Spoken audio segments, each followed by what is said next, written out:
All right, as we near the peak of hurricane season, a typical preparedness kit should include essentials like batteries, water, knowing your evacuation zone, and how to put your hurricane shutters up. However, one oversight people might not acknowledge is whether your children are mentally prepared to handle a hurricane. CBS News Miami's Lindsey Sablan has details.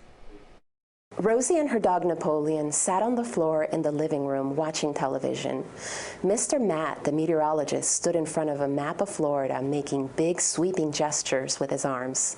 We all hope we don't see Mr. Matt making big sweeping gestures, but it was this time last year that inspired Ferrell-Zabala, her sister-in-law, and another author to write this book, Rosie and the Hurricane. I have a niece and a nephew who I was talking to quite a bit during the hurricane, trying to entertain them a little bit because they were bored. And it hit me that they had a lot of feelings. They were scared. They were bored. They were annoyed. Fernanda grew up around hurricane preparedness. Her family started advanced hurricane technology. But it wasn't until that conversation with her niece and nephew she realized kids need a different kind of preparation.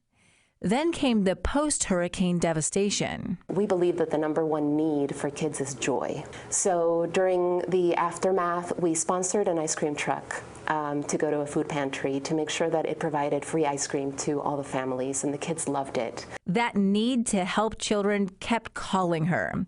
They wrote this book, found an illustrator whose dog is featured in the story, and off they went. My littlest one, her name is Olivia Rose, and she was the inspiration for the name, Rosie. One of my favorite parts is the front fold, where it offers suggestions on how to talk to your kids about hurricanes, saying after reading a few pages, stop and ask how they think Rosie's feeling and why. The Lee County school system has not only approved this book for all of their students from kindergarten through 2nd grade, but they have also added it as part of their curriculum.